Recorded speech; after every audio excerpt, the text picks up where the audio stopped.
Hey, everybody, welcome back to the show. This is the final recording section of our 50th episode, Extravaganza. We'll be talking about Twin Peaks: The Return. Thank you so much for listening and being here with us.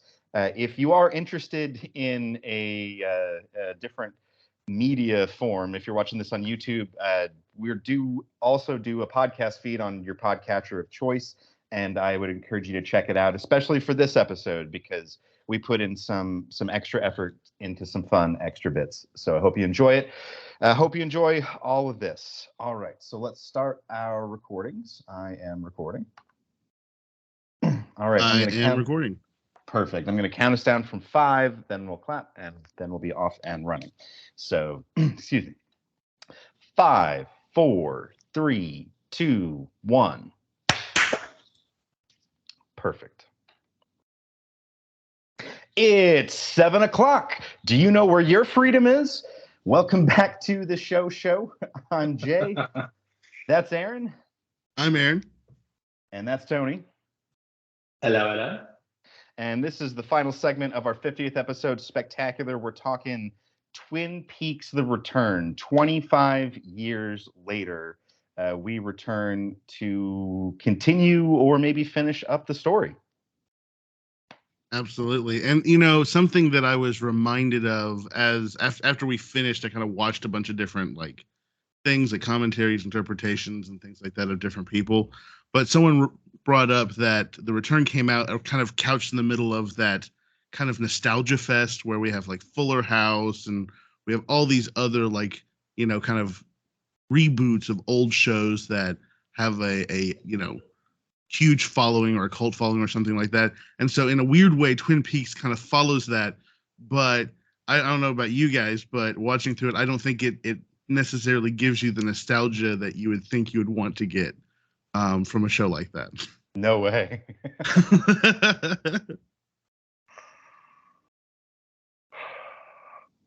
Very withholding.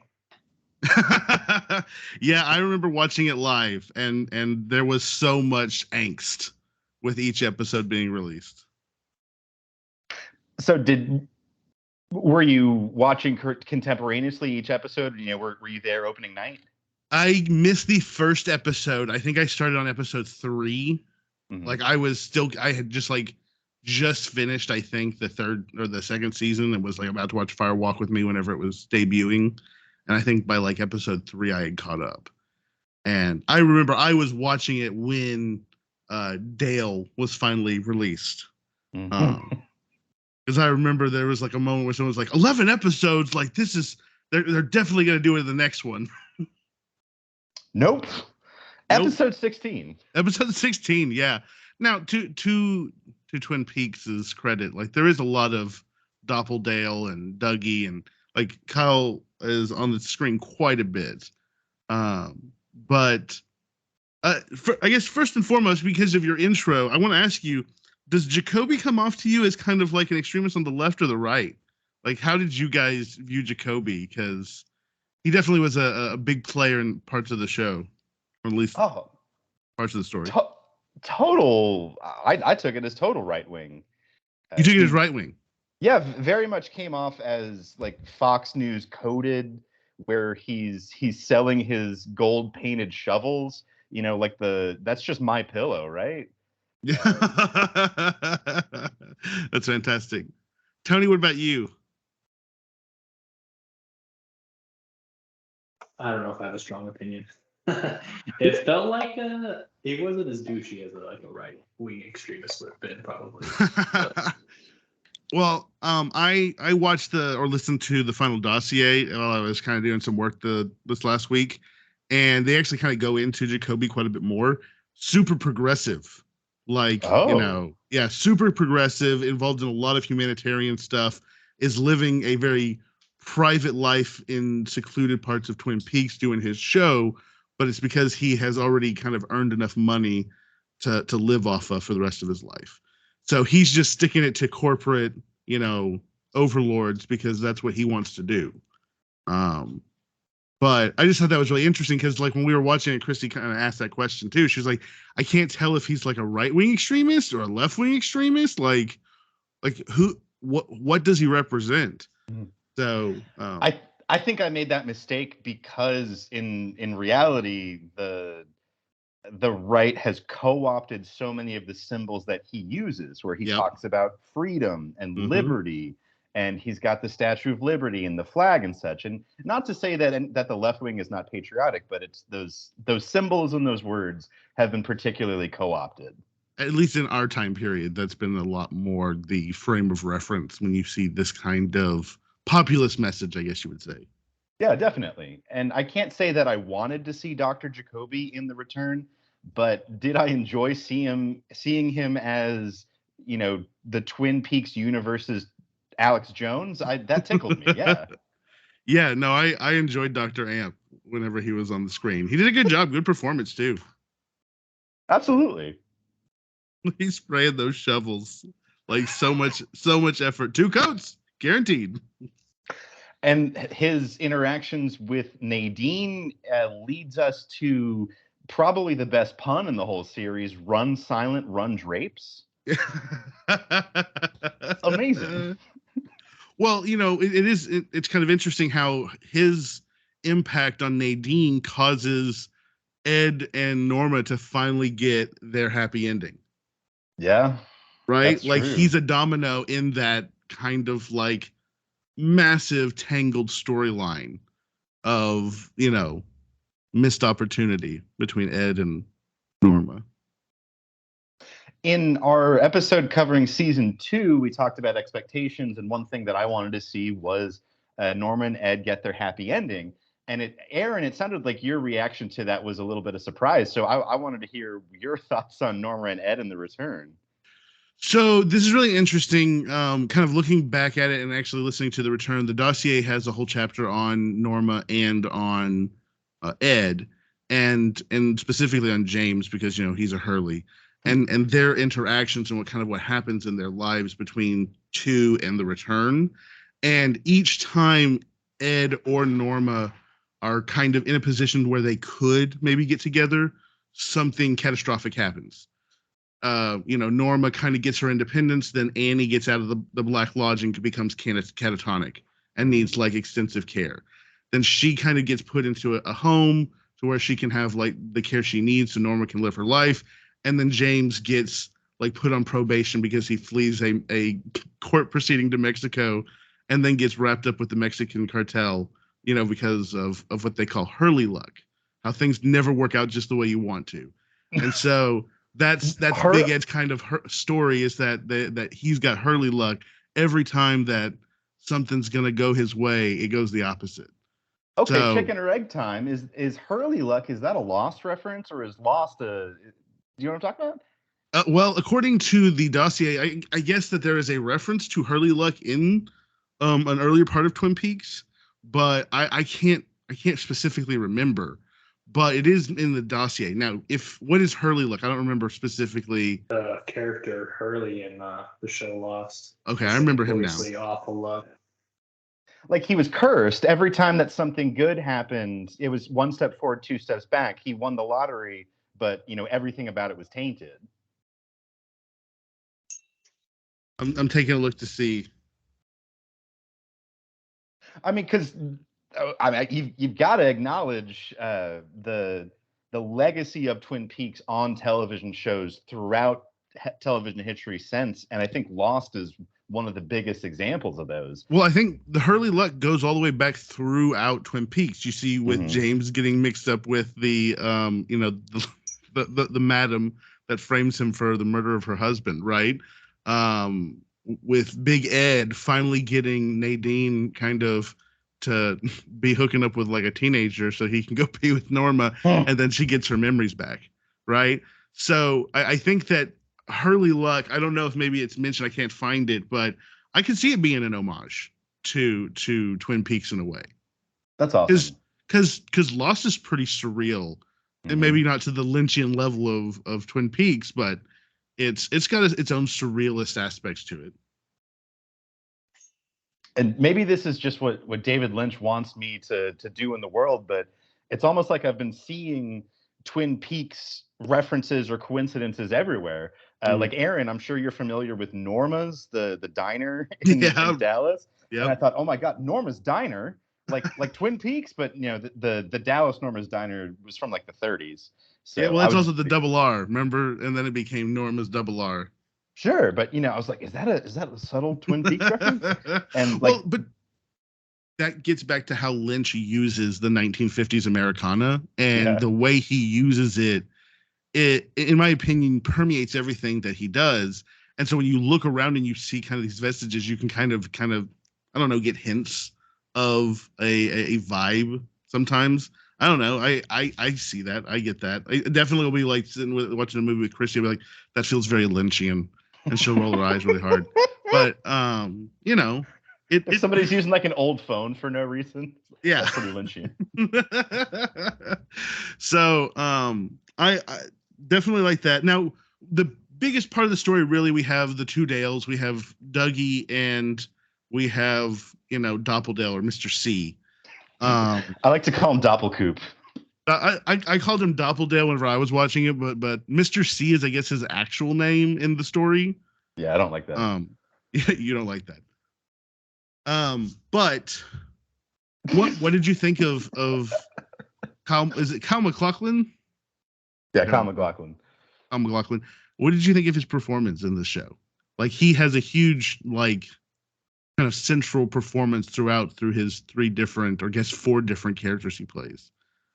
So, what did you think? Did he pull it off? Did he pull off the doppel? Were you convinced by the performances?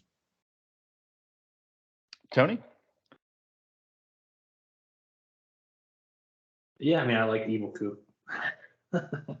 You liked Evil Coop? Yeah, I thought he was good. I liked how he was just like serious and to the point with his evil acts. Didn't really waste time messing around. So I liked it. I hated Dougie. I mean, not his performance, I guess, but like I told myself, I'm not going to forgive the show. Like, I don't care if the last 3 episodes were good. Like, I refuse to forgive the show for the first however many episodes of Dougie, 15 episodes of Dougie. Just the character. Like, I mean, he did a good job of being a brainless idiot. Well, but like, so what's the purpose of Dougie? What does he serve in the story? What does he serve as to represent in this, in Twin Peaks here? Because he seems to have great fortune everywhere he goes. Everything seems to kind of work out for him. The Red Room clearly is intervening in multiple different occasions, trying to help him out. But like, why don't people like stop and say something's wrong with you? We need to take you to the doctor, right? Like they're kind of just like passing along. Even the doctor, when they do say, well, he seems fine, he's just, not acting normal. I was screaming that at the television, like pretty much every episode, like from Jade to Janie E to his boss to everyone who interacted with him. I was saying, take this man to the hospital. What's wrong with you? So I can't tell you. I would love to know why. The way I took that is kind of how, like, if you're sick, the business world, America doesn't care. You have to show up. You have to get things done, especially pre-COVID, right? The machine is going to churn no matter what, and so they don't have time to stop. They have to keep on moving forward. They have to keep solving the next problem. They have to deal with the next meeting, get the next cup of coffee. So to me, that is one thing I took from that whole sequence, was that, it was easier than to address what was wrong with Dougie and try and figure out like mental health, to just kind of keep pushing him through, passing him on to the next objective and hoping that everything works out. And I feel it. Sorry, go ahead. No, we certainly see that in Janie E, I thought, where her treatment of Dougie, in quotes, it really changes, where at the beginning she is so hard on him, riding his ass for why did you disappear and you're out. But then once the BMW shows up, and once the gym set shows up, and once the money starts coming in, then that's when her attitude completely changes. Even an orphan orphans have a gym set, right? Like, you got to have a gym set. That was such a weird rationalization. But, so to me, I guess I understand the frustration because I was there the first time with everybody who was like, I just want to see Dale, let Dale loose. But like kind of watching it this time around, I was like, okay, I knew what I was in for, I knew what you guys were in for. And I was like, why does Lynch take this route? Is he just denying everybody because he's not going to deliver the fan service that people want? I think it's the ultimate troll. Like, I think he's trolling or edging the people just because he can, because I guess the studio agreed to let him do whatever he wanted to. Like, I think Dougie could have been 2-3 episodes of like even more Dougie. I mean, I would have sat through 3 episodes of like all of the Dougie bits if it just would have led to something. And I don't know why there couldn't be harder problems for Dale to solve. Like, you can keep out of Twin Peaks. I don't care. Like, I saw some Reddit people were mad that it wasn't in Twin Peaks. Like, I don't really care about the location, but like, maybe you have some tougher problems for Dale to solve, and that's why it takes so long to get to the like climax of the series. But I just got really stinking tired of Dougie. Well, I'm going to join in the praise of Kyle MacLachlan's performance, especially as Doppelcoop. But I think we cannot let him off the hook here because I can't explain why we got so much Dougie, but I think I can explain why we got so little actual Coop. And it's that Kyle MacLachlan, after the original series ended, he demonstrated a very clear reluctance to reprise his role as Dale Cooper. That's one of the reasons why we got so little of him in Fire Walk with Me. Apparently, he didn't want to do it at all, and so he only agreed to a very scaled back role. So I kind of extrapolating that onto The Return, I think I could very easily see a conversation where Kyle MacLachlan says, I'll come back, but I'm not going to give you 16 episodes of Cooper. I'm going to give you maybe 1 episode, and the rest I'll play somebody who's got amnesia. I could see that, but I think in the first part he didn't want to be typecast, but it's too late for that. I mean, he's too far into his career to worry about typecasting, so I don't really. Yeah, that's what I'm saying. Like, I don't want to give him a pass for that. I think that he's got no reason to fear playing Cooper, and I don't want to believe that I'm just being trolled by this great filmmaker because I don't want to. Do you think this is how Lynch addressed Kyle MacLachlan's unwillingness to fully reprise Dale Cooper in The Return? Yes. Okay, so that we get the Doppelcoop, and I do want to get into Doppelcoop because there's some really fantastic scenes with Doppelcoop. Yeah. But and we get Dougie. Now we also get kind of the preamble to Dougie, which is the moving through the Black Lodge or these portals or whatever it is, the space outside of time that Coop kind of travels in, meets Nido, which I don't know that they ever say her name, but I know it's in the credits. I know that people on the internet refer to her. That's the lady with no eyes. Okay, gotcha. Yeah, and she gets flung into the universe. Is that like no, but with I in the middle? It's Naido. I know, but if you say it, it's like no, the word no, but with I stuck in the middle. It's Nido. It's like, oh, I met this girl. She was hot, but she got no idos. You got no idos. I got you. It's like, I guess so. But they're just like, let's just put no and put I in there. No idos. Well, what we know is ultimately becomes Diane, the real Diane. But there's that whole situation where he's trying to escape the Black Lodge, and for lore purposes, when he does come through as Dougie, it seems that the Doppeldale or Doppelcoop has created traps because he knew that after 25 years, he was going to have to be, or there was going to be an attempt to force him back to the Black Lodge, right? Mm-hmm. So when Coop comes into our world, he comes in and takes Dougie's place because Dougie is the Tulpa copy, whatever, that Mr. C has left or positioned to trap Coop. So that's also part of the explanation for why he's like that, is Mr. C still in the world. And Mike kind of references that in order for you to go there, the doppel has to come back. So that's kind of what I understood as part of the problem, was that both of them are there in the world. Mm-hmm. And I guess that couldn't work. But that kind of goes contrary to whenever Gordon explains the origin of the Blue Rose in the very first story, where you have the two ladies and one kills herself, and it's a tulpa and it then vanishes, because both of them seem to be active.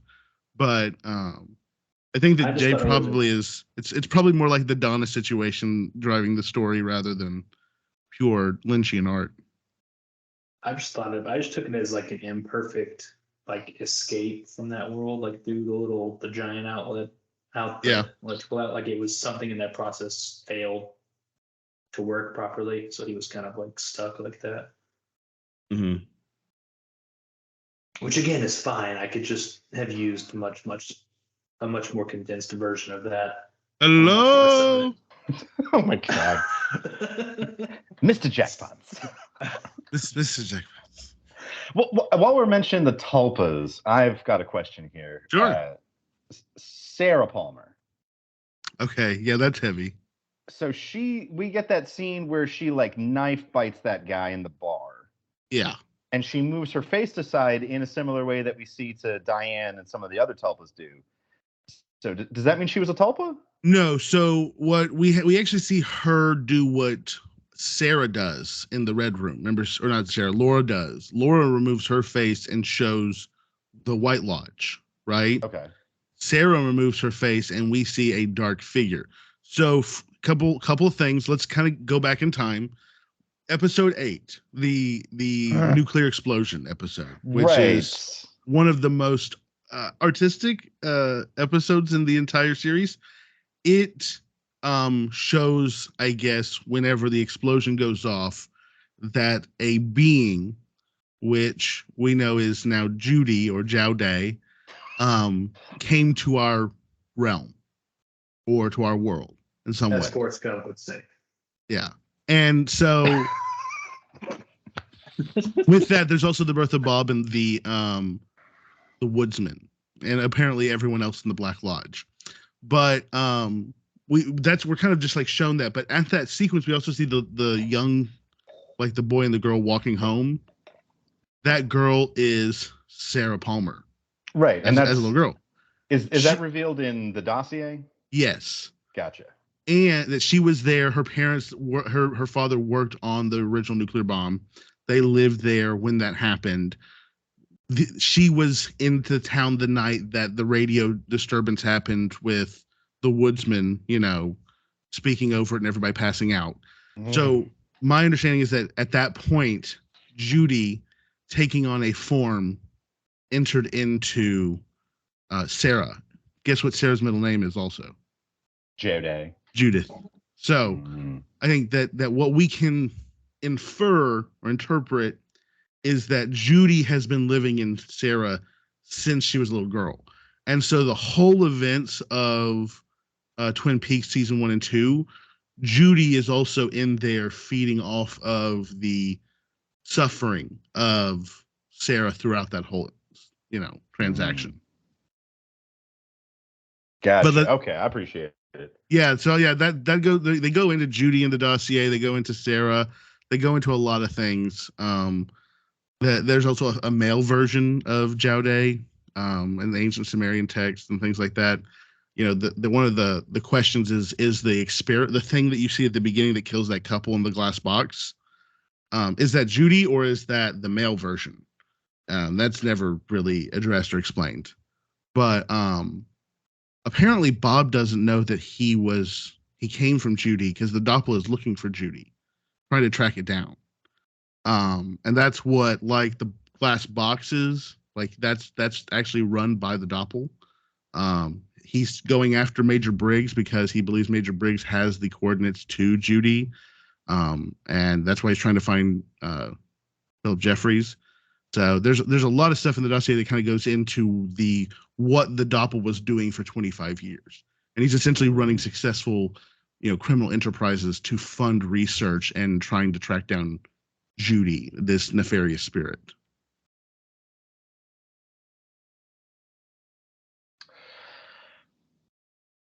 Something that makes me mad is I didn't listen to or read the dossier, but I Googled some summaries because I knew y'all were gonna either listen to the audiobook or whatever. I was like, why is this little summary of the dossier so much better than the show? I mean, just I think it gets back to. Me.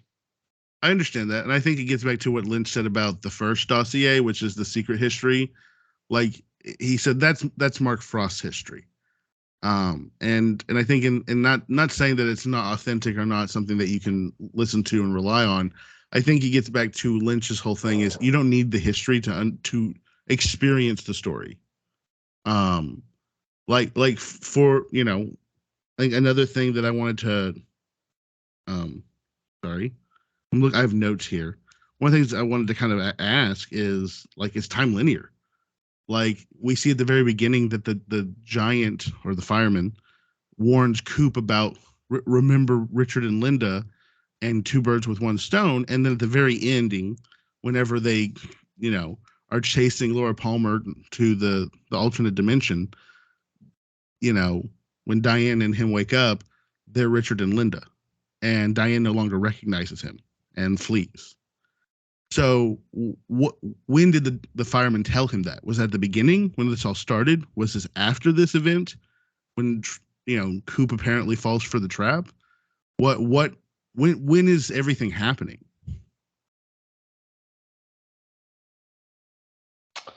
Wow, that is a level to this show that I had not even really considered. Yeah, it starts off with the warning on Richard and Linda, and then whenever he wakes up, whenever they're chasing Laura, because he goes back in time to save Laura. Whenever he goes back in time, we see Sarah Palmer in the house going crazy, smashing the picture of Laura, right? Right, after he kind of changed the timeline, so to speak. So Judy becomes aware that the timeline's been fucked with. And apparently that's whenever Laura gets sucked out of the timeline, right? So my understanding is that she's taken to an alternate dimension. There are some other situations in the show that seem to indicate the existence of an alternate reality, such as the diner scene whenever the guy runs in and says, "Has anyone seen Billy?" Yes. And then runs out. Ugh. If you notice in that sequence, the room shifts a lot. Looking back and forth, people are in different places, different people are there in a matter of seconds. And even though the event is playing out from two different perspectives. And I think that there's at least an interpretation to be made that same event is happening in two different universes. Well, when Coop and Diane cross that threshold, the 430 miles, middle of Amarillo or Texas, traveling towards Odessa, they're traveling into another dimension, an alternate reality, because they're chasing Laura Palmer. He got those, and I think did he get the coordinates from Philip Jeffries, or did he get it from the fireman? Because I remember he says, "I remember 4:30," but why wouldn't he remember Richard and Lindy when he wakes up? Right? Because he gets the letter, he reads it, and she calls him Richard, and she signs it Linda, and he looks confused. So then he runs on to find Laura, tracks her down, and ignores the clear murder that has happened in the room. And it's just I just got to get Laura back to the house. And then it gets back to the house and doesn't pan out. And that's the ending, right? Is that, it's Miss Tremont's house. It's not Sarah Palmer's house. You hear Sarah whisper Laura's name and then she screams and it ends.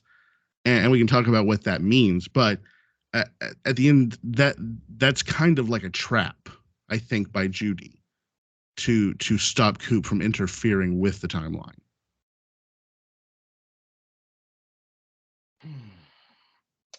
I should have watched this show twice.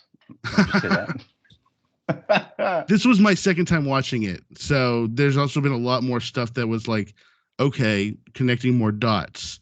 Like the girl who was with Stephen in the woods, That's Donna's little sister. Oh. Yeah, like there's a lot of more tie-in of people in the story that you don't realize, but that's Gertrude or whatever her name is. So, let me ask you this: when Stephen killed himself, why do you think he killed himself? Okay, I'm gonna ask a dumb question. Who's Steven? He's the drug addict that was with Amanda Seyfried. Okay, new Bobby. New Bobby, shitty Bobby. He killed himself. Greasy Bobby.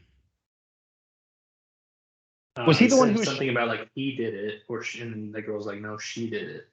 He said I did it, and then she said she did it. And then wait, go back up a little bit. Did I forget who Billy is? Like, was he ever introduced? Like, it's who Audrey apparently was having a quote unquote affair with, but we never saw him. Never saw him. Some speculation that the drunk at the end is Billy. Hey, put a pin in that. We'll cover that during Audrey talk later. Okay. But Steven killing himself. Was he the one who was in the woods with the girl and he's like yelling, I'm a high school graduate? Yeah, and he was married to Amanda Seyfried, which is Becky. Becky Shelley, is Shelley's daughter. New Laura. Yeah. It's Shelley and Bobby's daughter. Gotcha. I got to be honest, I mostly paid attention to his Trans Am, and I lost a lot of these stories I just lost and just kind of punted on. I interpreted it as he killed Becky, like because he had the gun that Becky was shooting into the apartment a couple of scenes earlier. No. Yeah, so she is New Laura. Yeah, I thought that's what I interpreted as. According to the dossier, that's not what happened. He was just drugged up and freaked out and killed himself. But I had thought that. That's how I had read that situation. I was curious if anyone else had kind of got that impression. Yeah, that makes sense. Can we talk about the treatment of drugs in this show? Yeah. Because in the 90s iteration, it was very much don't say no. Listen to me. Dare. It was very much Nancy Reagan, just say no. Cocaine is bad. People who are around cocaine are bad. There is no gray area here. And then the new series teases us very near the beginning with Jerry Horn as a pot farmer. But then it turns out that he can't hang. He eats a gummy and then he freaks out. So it very much seemed like it was opening up the tolerance to drugs and then just slamming it back to just say no. Well, Jerry's story in the dossier, and this is just kind of for context, is that he saw the medical marijuana and then recreational marijuana industry coming. He kind of references this in the return that if it wasn't for his investments and his business, part of the business was 3 times larger than Ben's now. Well, he's running recreational medical marijuana. And so he's trying a new high potency product in the return. It's not just a gummy. It's like a super gummy, right? And he's like off his gourd in the return. He apparently travels with the Grateful Dead and a bunch of different stuff in the years between, and things like that. But I think that his whole story is supposed to be kind of interesting. It's also kind of funny is that whenever medical marijuana first comes out, he tries to apply for a medical marijuana license by saying that he needs it for treating his addiction to marijuana, which is not successful, but clever, but clever and very Jerry, if I might add. Yeah. So he in the return, I think he represents kind of like the older generation exploring pot now that it has become legal in many states, like people who are in their 50s and 60s trying it and being a little silly and over the top and taking too much because you don't have as many responsibilities maybe as parents do, that have young kids. So I think that Jerry kind of plays a role or represents a part of America that is unique and new in the return. I think he's criticizing it. I think he's saying, look what happens when you legalize this stuff.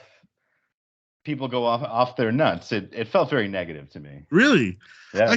I took it as like he's out there he's being eccentric, but Jerry was already eccentric, Sure. right? Like he was already a little bit off of his rocker with what he was willing to do. I mean, I laughed pretty hard whenever he said that his binoculars, killed a person. That whole sequence is really bizarre. Another trap, trying to catch the doppel. But I don't know. I didn't take it as negative. I took it as kind of poking fun at maybe, and maybe you see that as negative. But it's something that's new. It's a new aspect of drug culture in America, right? That didn't exist back then. There weren't I guess the oldest hippies back in the 90s would have been Cheech and Chong, right? So and they're in like their I don't know, they're like kind of the precursors to everything that happens after this. Yeah. So I was happy to see Jerry Horn back. I was very, very happy to see Ben Horn back. Yeah. I was disappointed to see that the majority of his scenes were just us watching him spurring Ashley Judd's advances, because that's not really what I wanted. Not to say that I wanted to see him accepting those advances. I just don't want to see that at all, I guess. Well, it's consistent with his new take on life, right? Mm-hmm. Like you kind of see him in a progression after the South wins the Civil War in his mind, towards more a different moral stance than he was before. When Audrey wakes up from the explosion, which she survives, no one else does. He sells ghostwood while she's in her coma. Hold on. What? All right, so Audrey. Yes. Well, okay, so let's if you can take the part of the dossier that you experience and just forget it, and just like based on what we see in the return, I'm curious to know what you guys thought happened to Audrey, if that's even possible. I mean, it was confirmed when I read the summary of the dossier, but I thought it was pretty clear that her little a-hole son was a product of Doppelcoop doing some ish, since he mentioned her having the portrait of Coop and stuff like that. I knew she survived. Right. Like I knew she survived the explosion, number one. Okay. Right. But what about the last thing we see of her with the electricity and the white screen and the mirror? What was all that? Tony, what do you think? I thought we were going to get to that in the last episode. I thought Coop was going to find her and like rescue her from an alternate dimension or something, or like maybe she was still in her coma. Like even I guess that's not how it's going to go down, but I don't know. Now maybe I'm thinking maybe she slid into that dimension where what's her face? Not Laura Palmer, but still Laura Palmer. Oh, Annie. You mean Odessa Laura? Yeah, Odessa Laura. Oh, Odessa Laura. Carrie. Carrie Page. Yeah. Because they were missing. There was a missing page the whole time they were looking for. No, but Audrey, I came away from it very, very reluctantly, thinking that she was in a coma, and that her scenes in the return were in her mind, because her first scenes where she's just arguing with her husband, I kept thinking to myself, who is this other character that Sherilyn Fenn is portraying? Like, this is not Audrey.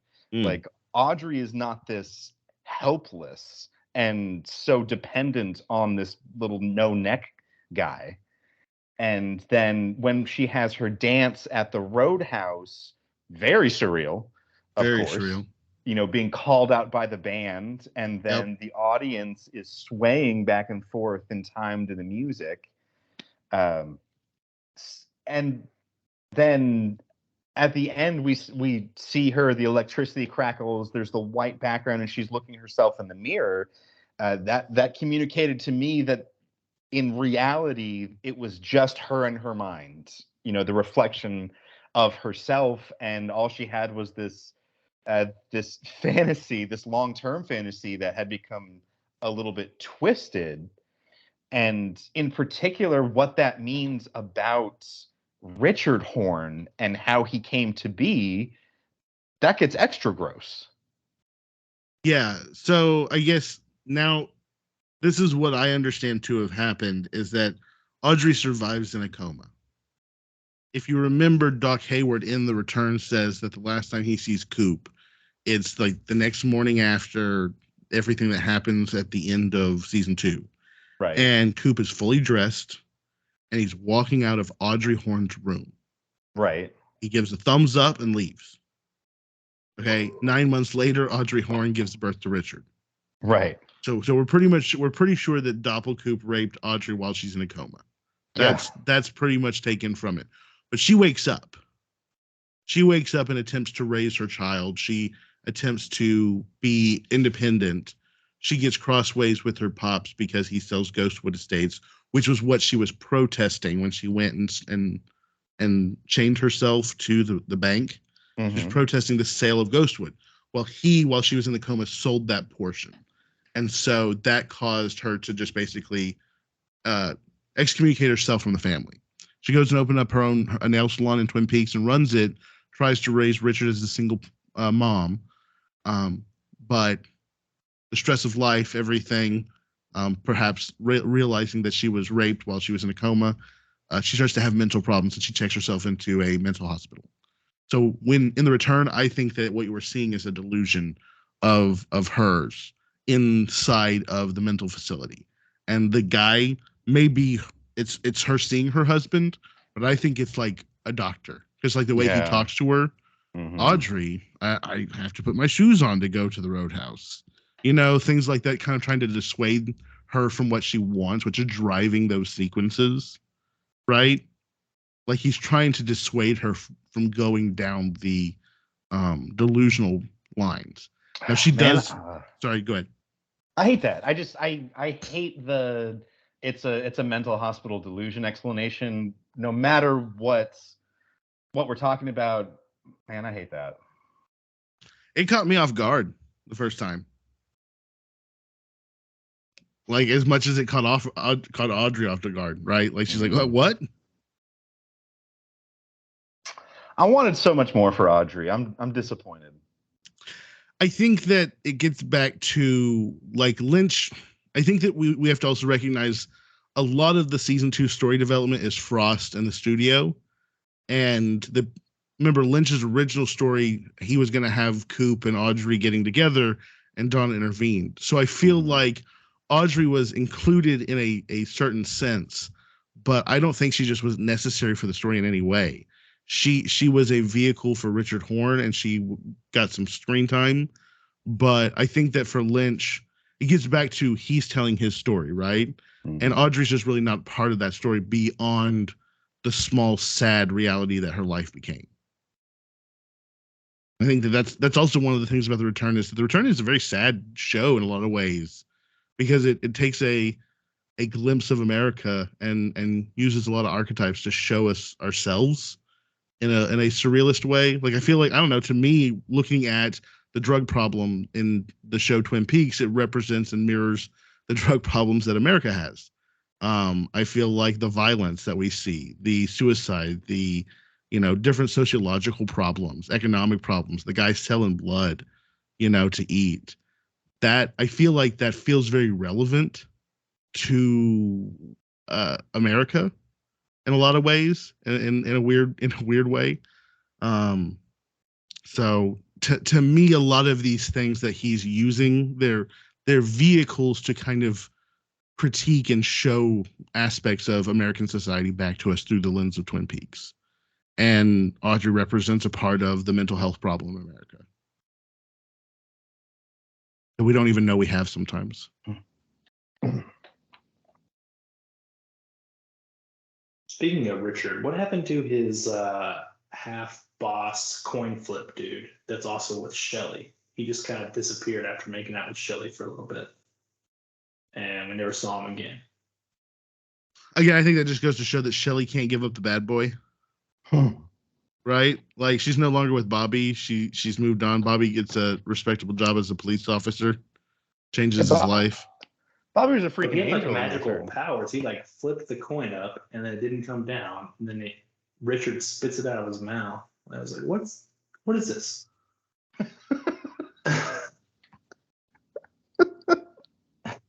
I had that reaction so many times watching this show.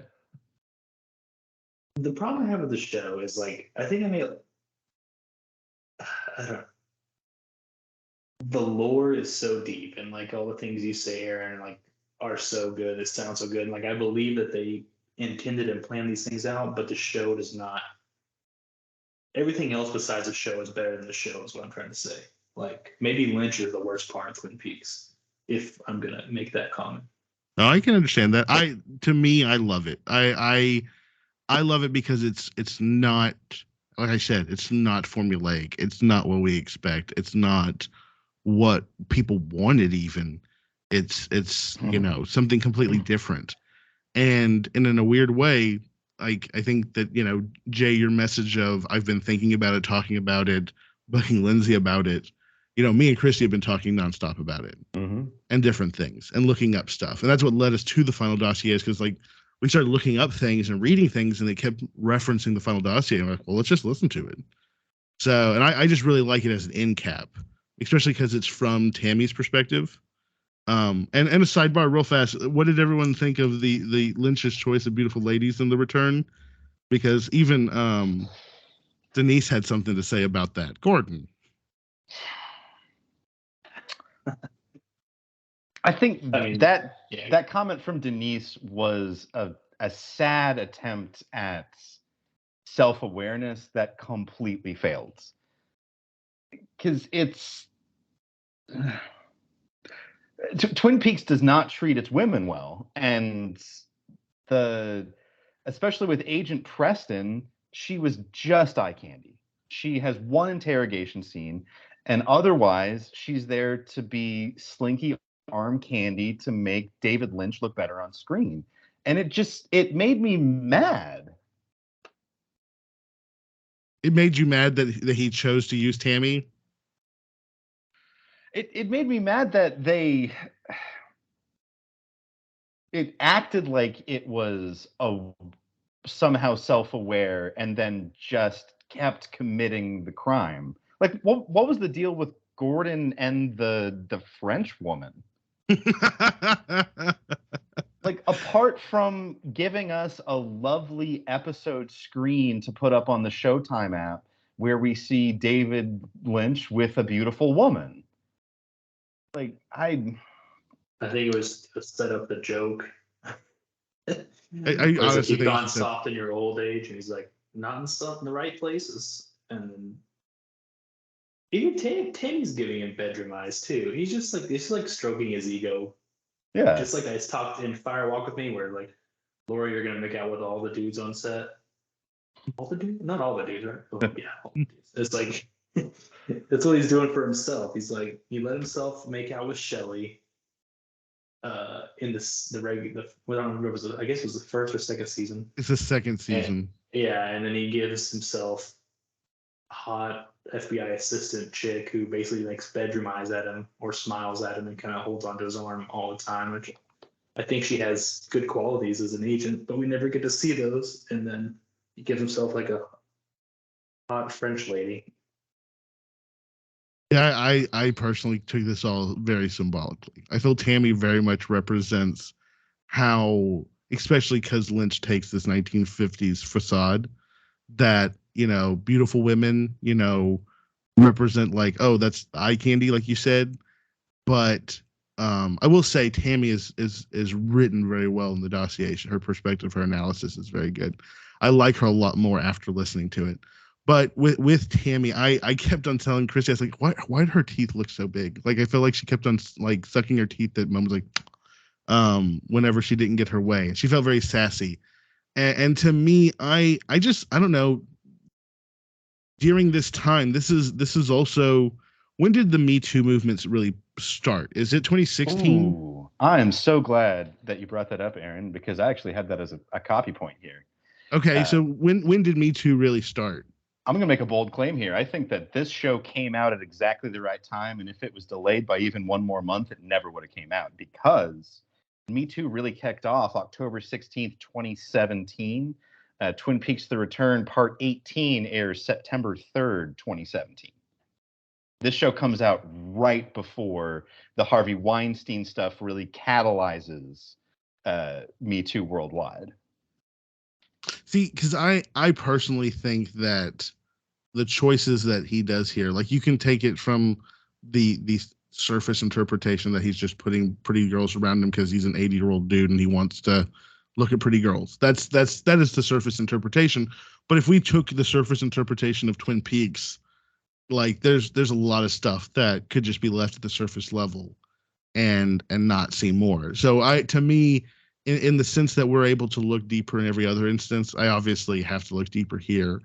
And I do think that it can be viewed as maybe even a comment preemptively on what was going to be Me Too. I think that, in the same way Jacoby is predicting kind of the rise of populism, just he's a leftist perspective populist. I think that Lynch is also kind of pointing out how men treated women in that pre-Me Too perspective. Tammy is demonstrated in other ways as being, qualified to do the job. There is discussion of her skills and her work at Quantico and blah, blah, blah. And she's earned her way onto the task force. And you can say, is that she just earned it because of the way she looks? And that's ambiguous because it's never really shown what her skill set is. She's kind of just tagging along with Gordon and Albert on this Blue Rose mission, right? But she's also newly assigned to the task force. She's a plebe. She's just getting her, her feet wet with regards to what the Blue Rose was. Remember how Kiefer Sutherland looked at the beginning of Fire Walk with Me whenever he's trying to figure out everything that's going on, and Chet Desmond is walking with cool debonair, skills into the situation, even though he gets teleported into nothingness. So to me, I feel like there can be seen something more there. I think that Tammy represents a part of our culture again, and what was going on in that time. And then we see the explosion of Me Too right thereafter. So I think that Denise's, what you said is the attempts at being self-aware. I feel like that is kind of like the precursor. That shows us that they are saying, hey, are you sure this isn't just a pretty face? And Gordon's response is, she's got the chops. So to me, that's how I read it. That's how I interpreted it. Okay, I could see that, but I think I'll level a deeper charge at this show and maybe even at David Lynch in general, which is that he uses violence against women for aesthetics in a way that I don't like, in a way that feels lacking in empathy. And I'll quote from David Lynch's memoir that was released in 2018. Secondarily, this comes from a Guardian piece that was done with him. If you just Google The Guardian David Lynch, it'll come up. But in the book, in David Lynch's memoir, he describes an incident when he was a child where he encountered a beautiful naked woman walking down the street, described as bruised and traumatized. And it says, quote, "It was so incredible. It seemed to me that her skin was the color of milk and she had a bloodied mouth," end quote. And I think that's very much David Lynch there, where it doesn't matter who she was. It doesn't matter if she needs help. It doesn't matter if the person who did this can be caught and prevented from doing it to other people. None of that really matters. He just kind of stands transfixed at the damage done to young beauty and innocence. And I didn't like that. Tony, what about you?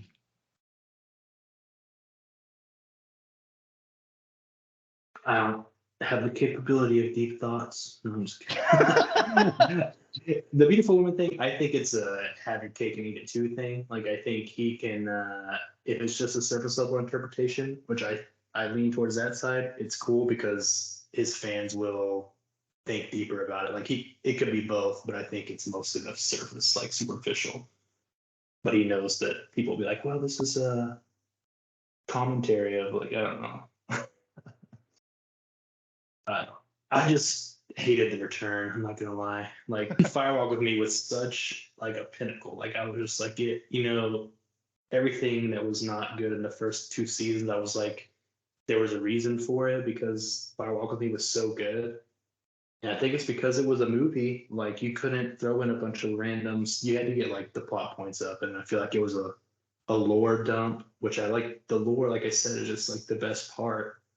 I think that's why I like the movie so much, and I think that's why, just like I'm not. I mean, I like the last 3 episodes a lot, and I like the scenes with Evil Coop, but I can't forgive Dougie. I won't forgive Dougie. To me, the second time through, Dougie has so much. There's so much interpretation. There's so much commentary. If I'm looking at it from the I'm excited to see Dale Cooper, I completely agree with you, because that's how I first kind of felt the first time through.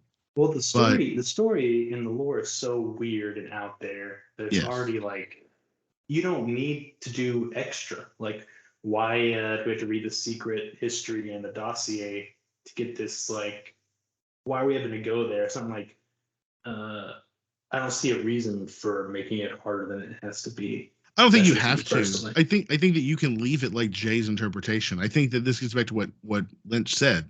This is Frost history. You could easily take the final dossier as Mark Frost's interpretation of the return and everything that happened and how it all plays out and how it's interpreted. If you're wanting to indulge in that interpretation, I think that you can then go farther into the world building of Twin Peaks. If you want to go even further, you can take a step into what's called the secret history of Twin Peaks, which is like a 6-hour audiobook that delves all the way back into the earliest like recordings of the Black Lodge and the White Lodge by the Native Americans in the region, and Lewis and Clark, run into them and stuff like that. So it depends on how you. Sorry, go ahead. So like Bob, we theorize that Bob was created with the atom bomb testing, but like other evil beings, and then also Judy came to Earth during that time, but like other evil entities in the lodges exist longer than that. I see. That's the thing. The woodsmen for sure show up, and Bob we're seeing comes there. But the other beings, Mike, the Arm, Miss Tremont / Chalfont, the Jester, that's not clearly delineated, and it's clear that the Black Lodge predates. It goes back to Native American, lore, if you will, because Hawk says that his people had reference of it and told stories about the Black Lodge and the White Lodge. So that would easily predate the atomic bomb, right? So I think that more or less the atomic bomb is a representation of all the suffering and pain and hatred that is wrapped up in that event and potential suffering, and that draws Judy to where we are.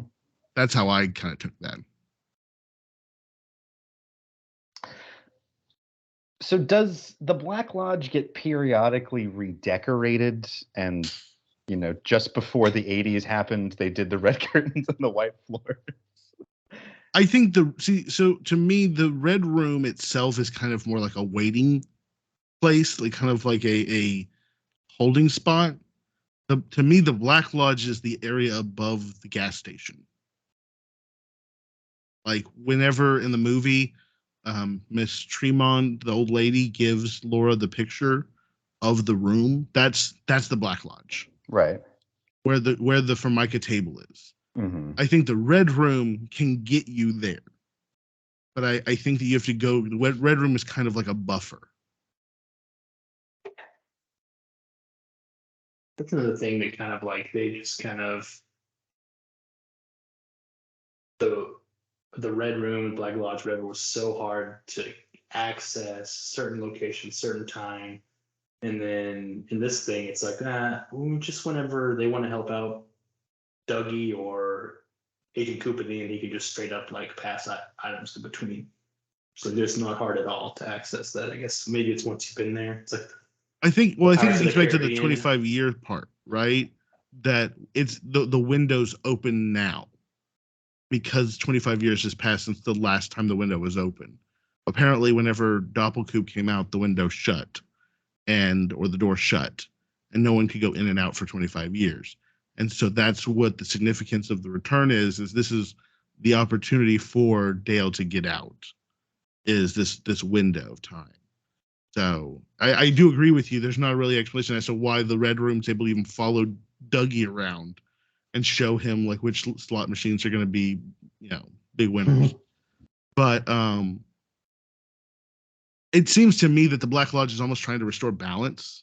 Like the Doppel's not supposed to be stuck out that long.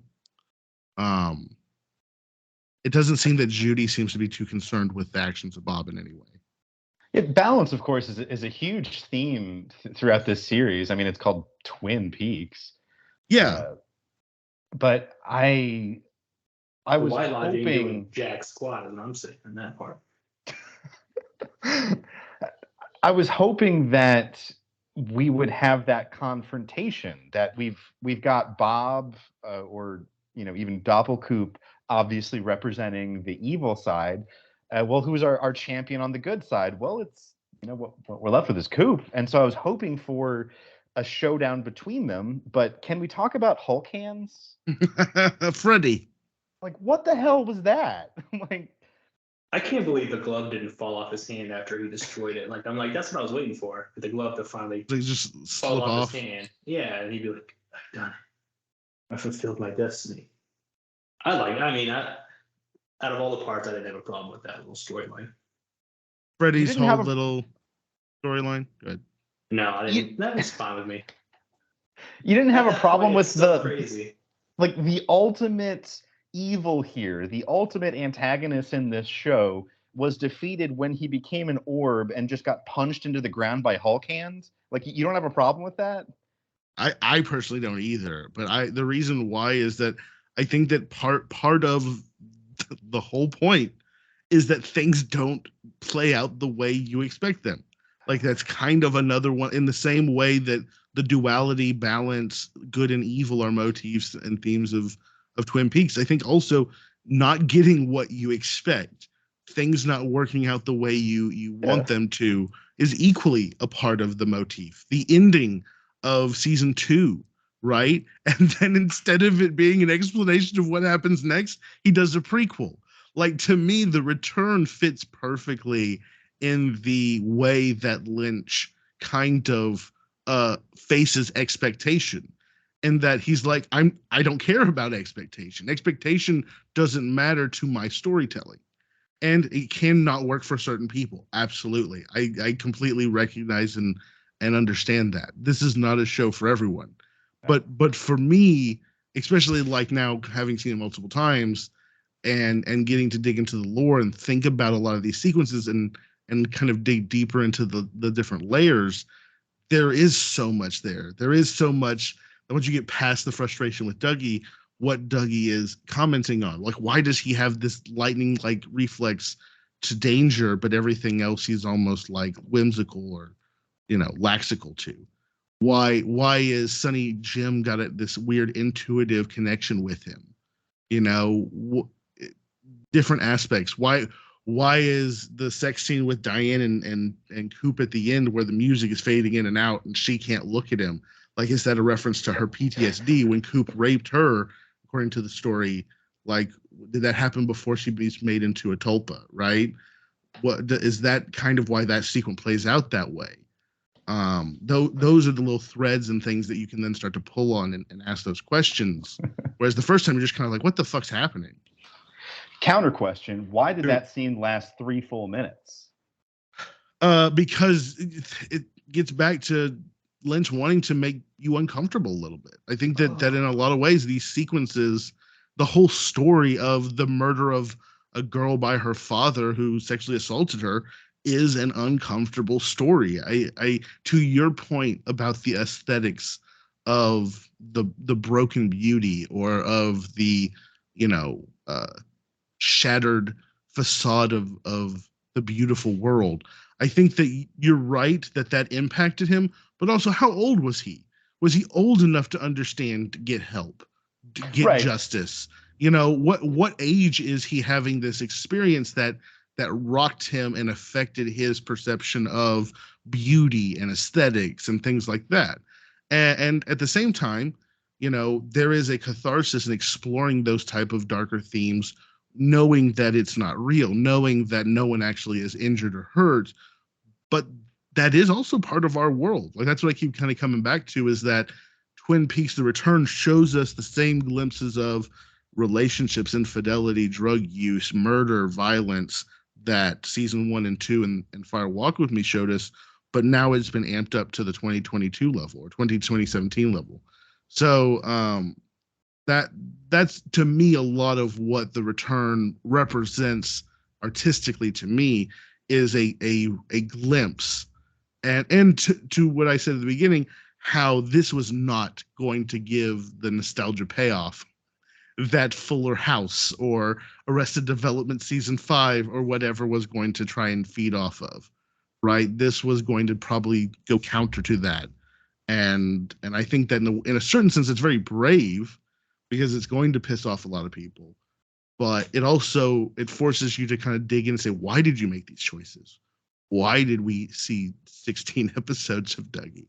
Why is, all these different things unexplained? Why are we left with these different threads hanging? But at the same time, that's how real life is, right? So you run into people, you see little glimpses of their story, and then it's left hanging a lot of times.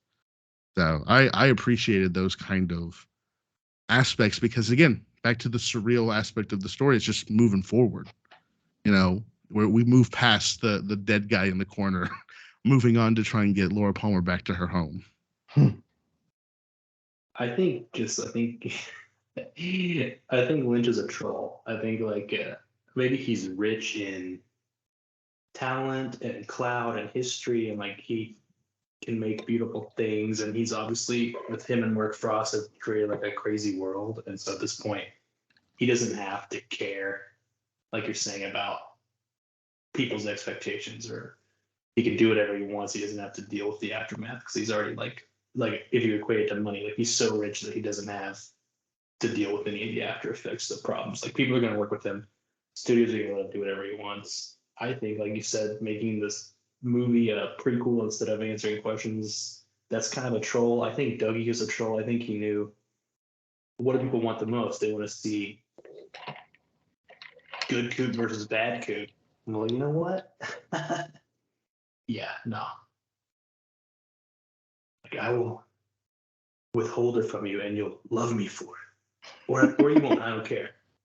I really don't care because I'm going to do it and I can do it.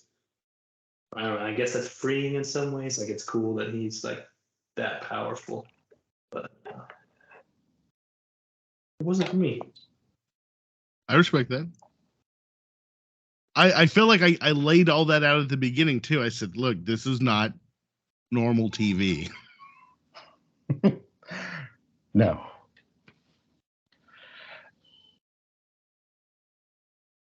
I was trying to find. Here we go. I guess I was trying to see what the rest of the world said about the return. What were the scores? IMDb has an 8 point something.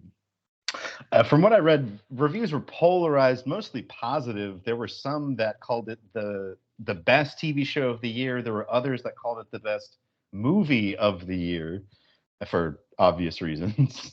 I made that statement too. I said it's like a 18-hour movie. Interspersed with some live music performances, of course. What a beating, man. If I want to listen to your playlist, I'll listen to your playlist. Don't make me sit through half the song before rolling the credits. Roll the credits at the start of the song. But he wanted to give Jimmy an opportunity to sing his song again, after all these years. It was the comments about, or the backstory of James having a head injury. Was that a sly nod at his terrible performance in the old show? I don't know. I do know it gets back to what happened with Ed. After James gets out of jail, he goes off and he gets in a motorcycle wreck. Yeah. And Ed has to help him kind of rehabilitate. So he does get into a wreck. Maybe that backstory was kind of created to explain his more dullard perception, but I felt like he wasn't too sharp in the original series either. True. Speaking of James, got worse. Oh, sorry. Go ahead. Bobby got worse somehow. His acting was even worse.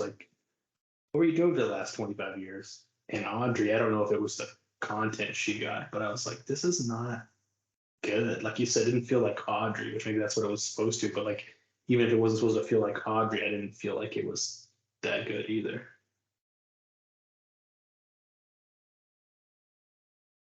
That's what I'm doing. Good. I love seeing Bobby as the sheriff's deputy because that totally tracks. Yeah. Because I don't know about you guys, but the criminals from my high school then were the guys who majored in criminal justice and are now cops. So, Bobby being a cop 100% tracks. And I kind of liked that he had grown up and I suppose you could say turned his life around. Yeah. And it's also interesting that when he does, Shelley drops him because he's no longer a bad boy. Yeah. How about Michael Cera, huh? Yeah. I was going to say, who's your favorite character in The Return and why was it Wally Brando? Oh my God. Yes. What the hell was that? Again, I think it's supposed to represent at the time the millennials. Like it's a little bit ridiculous, poking fun at traditional iconography, traditional power structures, but got the mustache. The parents are just like absolutely enamored with their kid, can do no wrong. And it's almost like a devil may care attitude by Michael Cera, and he's super awkward. So to me, again, I'm the person who's reading into why do we have this awkward transaction for no real reason other than to show us something that represents, I guess, the millennials at that time. And yeah, you're right. It's very dismissive, of the millennials in a lot of ways. And feels very, very. They feel very silly, like they're trying to be adults. How about new Sheriff Truman and his motorized monitor that pops up out of his desk when he wants to make a Skype call? Yeah, that's fantastic. It's a great investment. I would love to have that. Very classy. At a sheriff station where the receptionist doesn't understand or has a panic attack whenever she's confronted with a cell phone. Like that was pretty funny. Lucy. That was a great setup for her shooting Evil Coop. Yeah. I finally understand cell phone. I also want to say I feel like Lynch was nice to Andy. Like yes. Andy was pure. Andy was, they kind of poked fun at Andy for crying and things like that when sad things happened in season 1 and 2. But when in the story, Andy, whenever they go to the White Lodge and Andy is the one who's chosen, that felt right. That felt like, even though I like everyone else there, Bobby's got his own baggage. We don't know much about Frank. Hawk has had his own kind of part of the story. And I just felt like I liked that Andy got to play this unique role of knowing what to do, and again, another one of the themes of Twin Peaks is that evil, is consistent, but good is constantly trying to, right? Like in the same sense that good never gives up. That's kind of the message of Cooper. He's not successful. Like at any real point, really, like he's not very successful at stopping anything from happening, but he never stops. And I think that is something that I see with like Andy, is that Andy is able to play this role. Good gets to kind of prevail there for a moment. And leading us into the sequence, we then get our kind of like happy ending, but the happy ending is disturbed by a superimposed face of Kyle MacLachlan, just staring awkwardly at us, and then finishing it off with, we're all living in a dream. So what did y'all think of that sequence? Because that if you take away his face, it does feel like that's the ending of the show. That's our climax. That's our kind of come to a head between evil Coop and real Coop and everything. But then we have this uncomfortable, unsettling face that prevents us from enjoying our happy ending.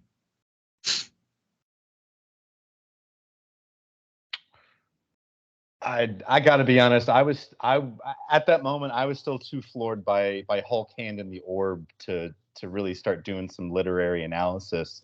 But by the time that he goes through the door and saves Laura, I was back on track again. Yeah, that sequence, I rewatched it like 4 times, just because the moments that it triggers. He looks at Nido, which is Diane, and then all of a sudden we have this kind of break in the flow of everything. The music becomes more ominous, and everything plays out still, and it seems like it's playing out very positively, but it's almost unsettling as you're watching it, as MacLachlan's staring at you, Coop's staring, and for me, it begs the question: is Coop watching this unfold? Is this kind of like a dream? Is this like, what is happening here? Why are we treated with this kind of weird overlay that doesn't happen anywhere really ever in the show again or before? So to me, when something that significant happens, it makes me want to say, what's going on here? Why is this the choice of Lynch? It's not just happenstance. It's not an accident.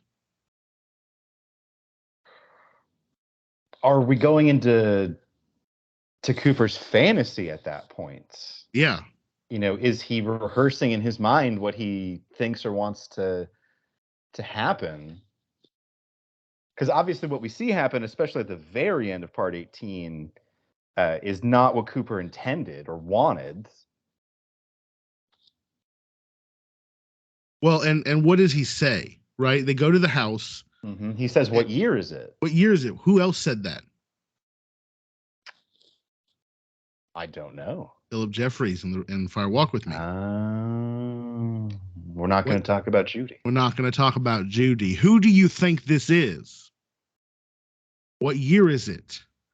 This gets back to the cosmology of The Return or Twin Peaks, and the ability of beings to apparently transport and travel through time and space, through whatever is connecting these realms, right? Like we saw whenever the Doppelcoop gets to the White Lodge and he enters, he's put into a cage, right? And we see the floating head of the Major and the floating fireman, and they send him through a tube through the TV screen to a different spot. So clearly the White Lodge has the ability to portal or connect to other parts outside of just the normal entrance. But I don't know, like there's a lot. I know that y'all didn't enjoy The Return as much because of all the crazy things that happened, but there's so much there. There's so much cosmology that's not explained. There's so much like stuff that you're just kind of, you witness, you experience, and we move on from it, right? Like there's as much stuff that you're experiencing along with Cooper or Doppeldale or Dougie or Gordon that they're trying to figure out, and you're like, what the fuck just happened? Why is Jeffries an old-fashioned boiler that steams out the number 8? They're not going to tell you. Don't worry about it. We're moving on. Well, and again, the 8 to me represents the loop that we're talking about of good and evil, back and forth. Huh. That good tries to push forward, evil pushes back, and we keep on this infinite loop of the duality. Yeah, the Mobius strip, right? Yeah. Would you like to hear a crazy ass theory that sure might pull that together? This is not mine. I read this on Reddit or something.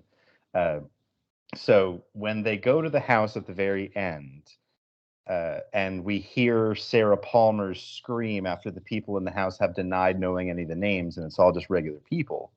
So Cooper and Carrie are now in the real world, you and I's world, and they have arrived just as those people in the house are turning in to watch the pilot episode of Twin Peaks in 1990, and they're hearing this Sarah Palmer scream from the television set.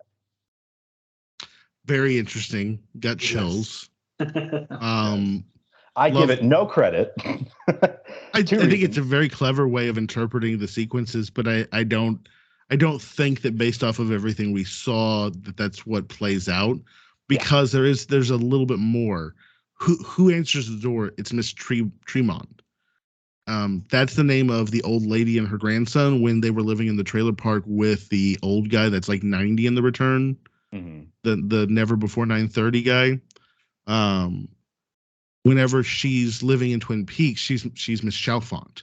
Whenever Laura's bringing Meals on Wheels to her, Right. So remember, the lady says that she's Miss Tremont, and then they bought the house from Miss Chalfont. I again think that this is the clues that we're left with to realize that this is a trap set by Judy, by the Black Lodge, to stop Coop from interfering with the timeline anymore. So why Judy is so obsessed with Laura, outside of the fact that we saw the firemen send Laura down to our world in response to the creation of Bob and the Woodsmen and everything. Right. Like, there seems to be that in a certain sense, Laura is sent as a counterbalance to this emerging negative energy. But when I look at the show, when I see what happens to her, it's almost like she's a sponge. Like she's absorbing all this negative energy, you know? And what does that mean? Why is the fireman and La Senorita sending Laura down into the world to absorb all the negative energy? Like, what does that mean? Why are they doing that? How does that counterbalance the evil of Judy and Bob and the Woodsmen? Lord have mercy, the Woodsmen are weird as shit. But I mean, at all. You like, don't get the it. Stuff is like I kind of halfway can like see how this connects, but the Woodsman, I'm just like, it's really just out there. I don't get it. Whenever like Ray Monroe shoots the doppel and the Woodsmen show up and Bob emerges for a short second, it's like, my understanding is that they're like repairing the doppel. I'm not sure, based off what we see, if the doppel has its own autonomy or if it's like Bob's in control, right? There's a scene where the doppel says, I see you're still with me. So that makes me think that the doppel has its own autonomy and is just evil in its own right. But I've seen some people. They were separate in the red room. They were, agreed, They're yeah. laughing at Coop. But Dougie's a tulpa that just exists to fill space, right? And just was, didn't really have any real drive or motivation, right? It was just a trap. Whereas the Diane tulpa seemed to exist to try and take out Gordon and the Blue Rose Task Force. Christy hated Diane up until like she gets shot and turned into a gold bead. Yeah, I couldn't stand her. I loved her at first. Just like the first time we meet her, she's like, "Fuck you," to everybody. I was like, yeah, I like it. I think it again gets back to exploring broken people. We learn later that she's been molested or raped by Doppel Coop. There's a lot of raping. Not a good guy. I didn't want to see Diane at all. What? The plot point. Wait, sorry, Jay, what'd you say? And then Tony, what'd you say? I didn't want to see Diane at all. I would have really preferred to keep Diane as Secret. the unseen character that we talked to. I think that, especially the word Dern being used, it gets back to what I would say the pushback on the surface interpretation of like Tammy. Laura Dern is one of his favorite actresses. He uses her whenever he can. He just enjoys using her acting skills, all that stuff. I don't think that she is the like iconography that we would say fits that stereotype. Like she's pretty, but she's also very gruff in a lot of ways. She plays her role of that kind of, harsh, feminine, attitude very well in The Return, in my opinion. Fuck you, Gordon. Fuck you, Albert. It was nice to see Albert, though. I really enjoy seeing Albert. So I think that her and her performance in that, again, she's supposed to be off-putting. She's supposed to be harsh. She's a trap. She's got to keep them at arm's distance while still being relevant. So I found those types of performances, and really what's important about them is how Albert and Gordon interpret them, right? Like at one point, Gordon says to Albert, I know I felt it when we were in the parking lot. So we see that they're picking up that something's not right about Diane without it being just explicitly told to us, right? We're kind of getting the hints that something's not right. So I love that kind of stuff. I think that that's really interesting Because then up until the last moment, you don't know, is it the real Diane? Is it a tulpa? And then you kind of, everything kind of happens all at once, and you're like, oh wow, that's what was going on. Where's Diane though? Mm-hmm. So I did not like the reveal of the backstory that Cooper and Diane had a romantic relationship. I want Cooper to be my white knight, and I want him to be pure, and I don't want him to be banging his secretary. mm-hmm. Didn't like that. I didn't like that whenever they came back together, they kiss, especially after learning that Doppelcoop had assaulted Diane. I really didn't like seeing that as well. Again, and that's why that sex scene is so uncomfortable, but Uncomfortable, also yeah. it's also very powerful. Like the blasting of the music, and then all of a sudden silence, and then like her like putting her hands over his face to try and like break from the reality of the situation. I mean, it's there are women who have this type of relationship where they are sexually assaulted by their partner, right? And it's hard to explore that type of story in something like this. And I felt like this gave us, especially us men, a glimpse into a very uncomfortable real situation for women in this world. So I to me the sequence was uncomfortable, yes, but it was powerful to me. And the whole sequence that follows after it also. Now, Christy points out that in that sequence, Dale also starts to feel more like Doppeldale, like his looks and his face. He seems almost expressionless at times, which is really, Yeah, really he speaks surreal. slower. Yeah. So that is also kind of a curious effect of what's going on there. But that's again, I'm willing to go with the uncomfortable. I'm willing to be put in uncomfortable situations for what I would consider to be some type of deeper meaning or value. If it's just grotesque or grotesque for grotesque sake, or making you uncomfortable just to make people uncomfortable, that's just shock value. I don't really care for it. I do feel like there was some exploration of some of these themes and motifs as they had done throughout the return.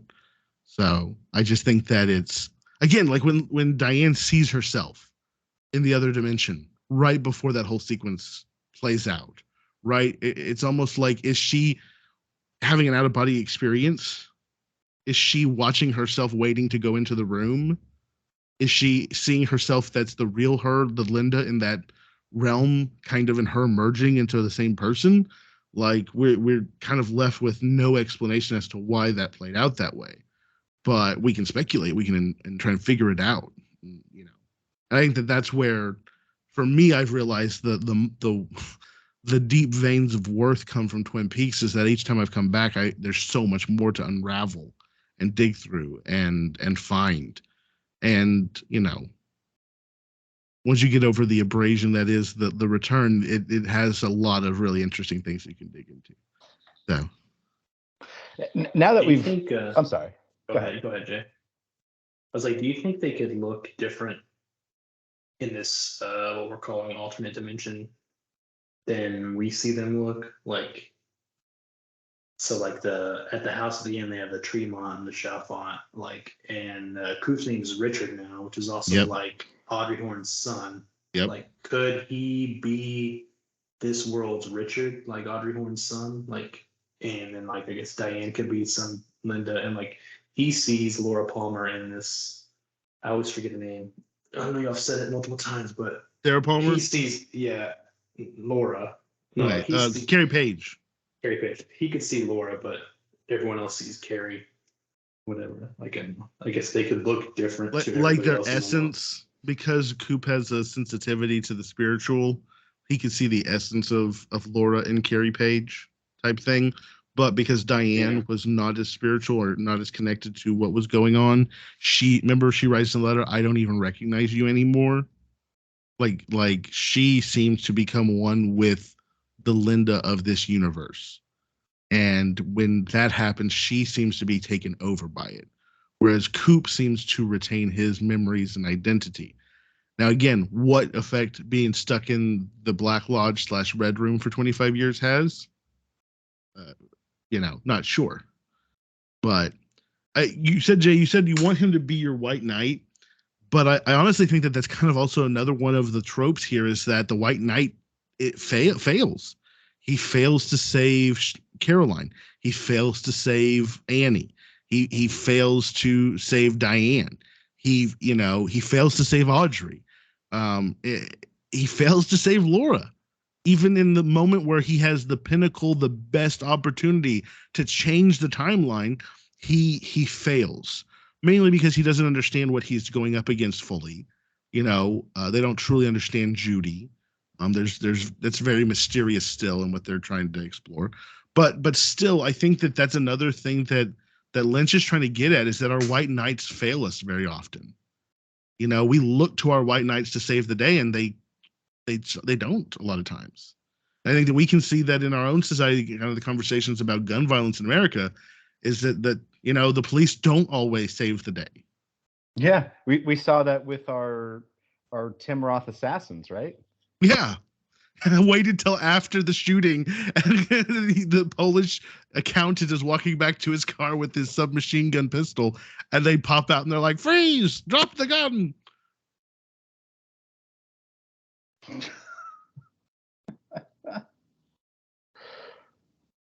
I mean, am I wrong? Do you disagree that these types of things are all kind of addressed, through the return? I think that I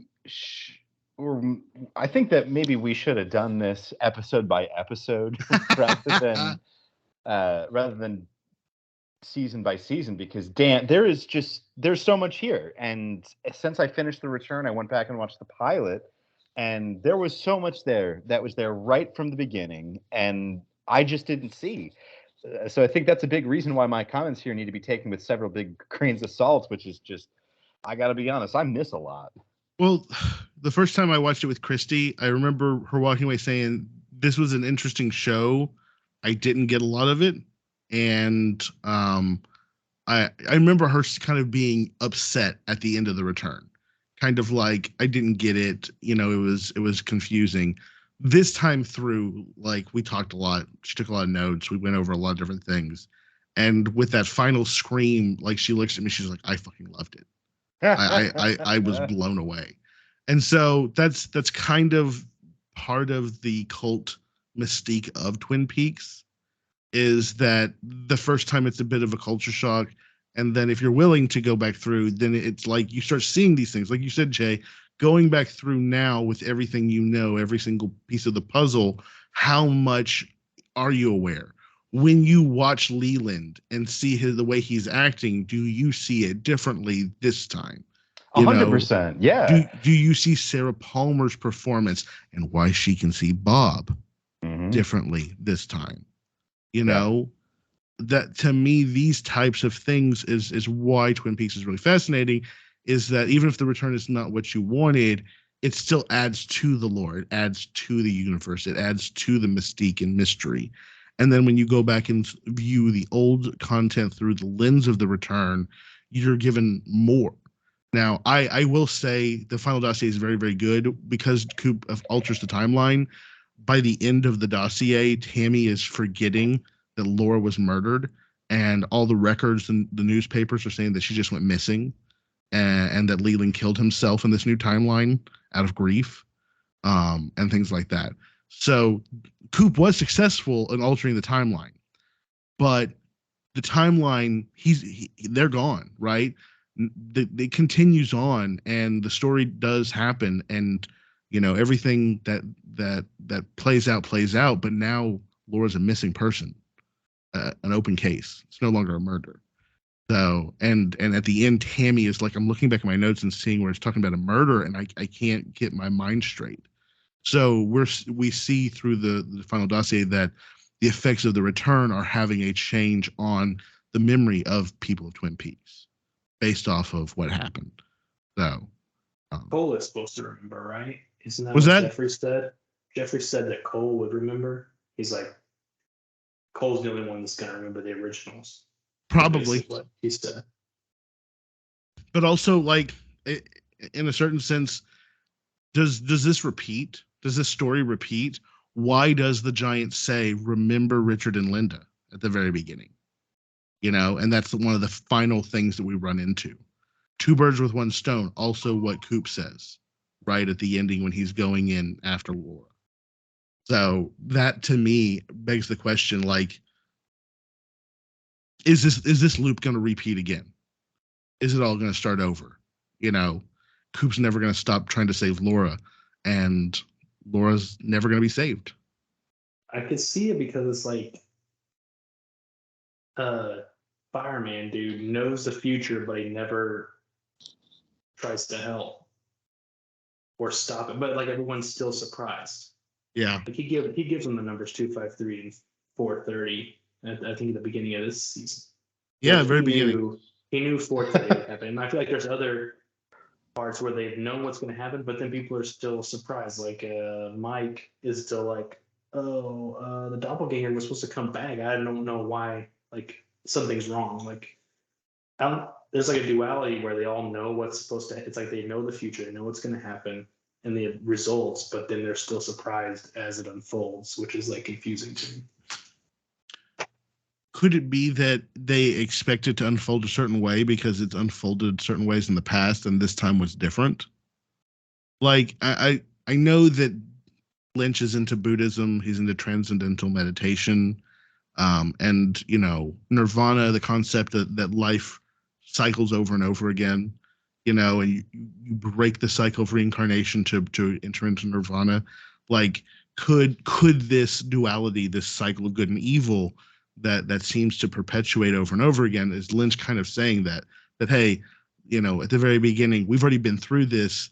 Remember Richard and Linda, that's where you fucked up last time. And then Coop goes right on into it because he's the White Knight and he's just kind of focused on his objective and not paying attention to the details around it. Like, I think that scene at the end when he gets Laura and there's the dead body there and he sees it, he has to process it and say, not important, right? Like, Jay, what were you thinking when he's sitting there looking at the dead body? Like, your FBI instinct should be exploding right now, right? Right. I was really hung up on why he was so insistent on taking her to her house, because it seems like this show is so much about trauma. Well, why are you trying to force this woman who has assumed an entire new identity for herself to get away from her trauma? Why are you trying to force her back into it? I really didn't understand that. Well, who's at Laura's house? Judy. When Judy comes into the world at episode 8, what's the fireman's response? To send Laura back, to send Laura into the world. So he's going to have Laura fight Judy? I don't know if it's fight it or if she represents a challenge to that power, to that energy. I don't know. I don't know that he knows. I think that he thinks that if he can bring Sarah or Laura back to that spot, that whatever the firemen had planned would take over, right? That the reason why Bob killed Laura was to stop the firemen's plan, right? So to me, I don't know. You can interpret it either way. You can interpret it as just all bullshit. But that's what is he trying to do? It's like you're saying, why is he willing to put her through this? Why is he willing to take this lady who doesn't have the memories of being tortured and molested and all this stuff and cause her to have this come back unless it's a part of some grander cosmic battle? Is he trying to save Laura? Is he trying to save Laura from the repeating evil that is the cycle of life and rebirth and good and evil by kind of having this coming to a head? Or is he trying to save Laura by getting her to recognize who she is, and then maybe the next steps to reveal himself? Coop very much functions on intuition, right? Very much so. Intuition, his gut feelings, his dreams, because it's almost like he has the script of what's going to happen for most of what we see in the old series. Yeah. He always knows what's going to happen. And then that's one of the reasons why that moment where he yells out, "What year is it?" That's what makes it so powerful. Is suddenly it's like this, our White Knight is now disoriented, confused, and doesn't know what the plan is now, which is what makes it so scary there. And then the scream, the blood Right. curdling. Like, I want to give Lynch some credit here. That he only was going to use Laura Palmer in the few episodes that she was in. Showtime was only going to pay her for the episode she was in. I think if you watch every single intro, he put her face, which triggered in her contract that she got paid for the episode. So I want to at least give Lynch a little bit of credit on that one. Good for him, man. I like that. In the same way that he gave the fourth Renault a little spot as well, because financial, let the guy make a little bit of money because he had some health issues. So I like those kind of little stories. Go ahead. Some parts that I was reading said that I guess like Cooper sees Laura Palmer's murder as like basically like the cat.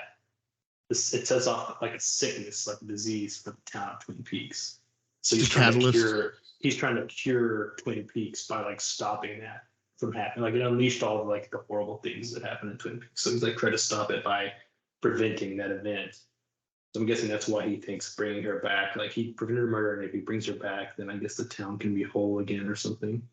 And it won't be sick anymore. But I guess all the bad stuff still happened, just didn't happen to Laura. See, I think that's where the problem is that the misunderstanding of the problem. Like a lot of times white knights oversimplify the problem and end up causing more issues, right? Like, does Dale going into the Black Lodge save Annie really? No. Like, no, it does not really. She spends the rest of her life catatonic. She never recovers from that event. Does Dale, coming out of the Black Lodge save Laura? No. Does him going and chasing her through time and intervening into her murder, does that save her? Apparently not. Like it appears that we're leading back into another cycle of this suffering. So is he saying that beware of your white knights? Beware of the Coopers? Is Cooper maybe like Tammy's not really impressed with Cooper throughout this whole thing? And in the dossier, there's kind of a lot of like, why do you have such a high regard for this guy? He doesn't seem to be all that. And I think that's another kind of criticism of how we view our heroes. And we've talked about this in media, how in the last 30, 40 years, police officers, FBI kind of get the de facto hero role, right? They're just treated as the hero, the good guys, the ones who are there to save the day because they're the cops. They're the law. And, they're shown as being able to solve murders and put away bad guys. And Dale is doing that, but he also causes a lot of problems. And in the real world, the police do sometimes cause a lot of problems. So, I think that there are meta levels to the analysis that you can get into with this.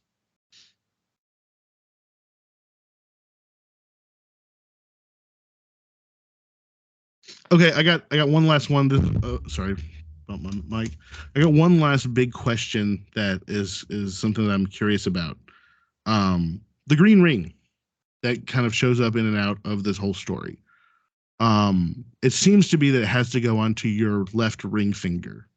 Does everyone kind of agree with that? That that's the significance of it?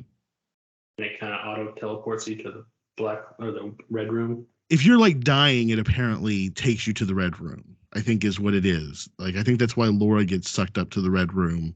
And Bob is not able to take over her body. Like her soul, I guess. But this ring goes onto the left ring finger. When Gordon is talking to Tammy on the airplane. And he does the kind of like counting of her fingers, and he says, "This is your spiritual finger." Think on that. That's the ring finger that the ring goes on to for everybody for significance. Well, Mike no longer has his left arm. Cut it off, right? So when he wears the ring, it doesn't do anything. And I think he's shown kind of having it on a couple of different times. But like, do you think that there's like, what is the significance of that ring being this, or that finger being the spiritual finger? Um, that scene was kind of weird. Do you think that kind of all ties together with like how um that gets them to the red room or what? Like I was struggling with trying to understand what that one was. Is it old-fashioned marriage is death? Like, You think marriage is bondage, death? You're tying the knot till left ring death do us finger, part. and that ring was a mark of death. Very few people wore that ring and then had good things happen to them, right? Yeah, that's true. It was not a sign of good fortune. No. You're saying Lynch is saying that marriage it leads to bad fortune. Well, you want to guess how many times David Lynch has been married? Probably 5 times. One off 4. Oh man, I was close. Yeah, you're close, but I get the feeling that his feelings on matrimony may not be in the mainstream. That's the symbol that Hawk says. You don't want to know about that. You don't ever want to know about that. That's interesting. I didn't know that. And that may be what that represents. Oh, about his divorces? Well, the symbol from that ring is what we see when they go into the cave in season 2, right? Yeah, that's the Black Lodge symbol. Yeah. Well, and then it morphs into the 8, which turns into infinity. Yes, and that's what I think is signifying this eternal struggle.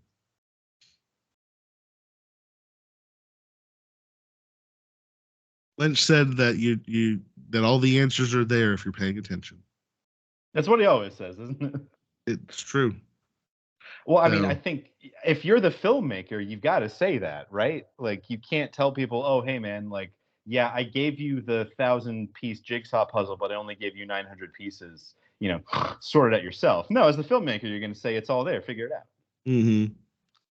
Is Judy the neck-biting thing inside Sarah, or is that something that was created by Judy and Judy's somewhere else? I think that's Judy. I think that the argument to be made is that Judy has been residing in Sarah Palmer since the 1950s or whenever they tested the nuclear bomb. And Bob has been inside Leland. So Laura is like the baby of 2 evil spirits, basically. Well, so that gets back to why is Laura there? She's sent in response to Judy and Bob kind of coming into our realm, right? The fireman sends Laura. And of course, if you're going to face off against these malevolent forces, then you got to go into the lion's den. So I think you're right. I think that's intentional that the fireman sent Laura to be born to Sarah and Leland intentionally, which then gets back to kind of what Jay is talking about, like the morbid curiosity of the broken beauty.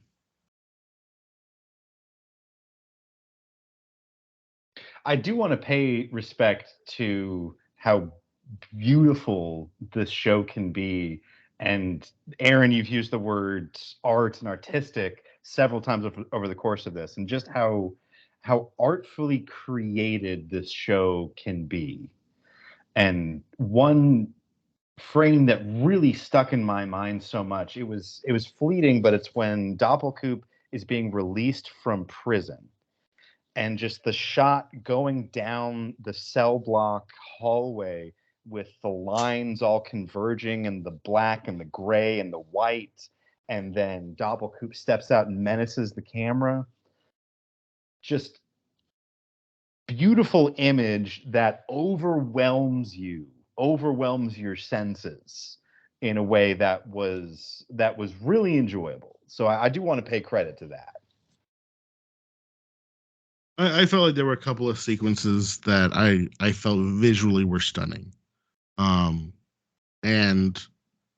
a lot of the stuff like the White Room, the way that the motions and movements happen in those type sequences, when he's exploring the kind of the in between, that kind of whole stuff, those weird yet familiar kind of places that he would go to, right? Like there's the fireplace and the lady sitting there, and then there's the banging on the door, and then there's the light switch, power outlet, or whatever. Like these are all things that you would recognize, but they're not right. They don't seem right. I really enjoy that kind of off kilter aesthetic that he would do. It kind of again it elicits that dreamlike feeling where it's things that you know are right, but they don't look right or they don't feel right. So I know that Lynch is very much into dreams, and I appreciate his ability to kind of bring me into his dreamscapes. Yeah, I actually watched Mulholland Drive last night, and I think maybe my conclusion ultimately is that I don't really care for the work that David Lynch makes, but I think I really like pulling it apart and analyzing it and thinking about it and talking about it.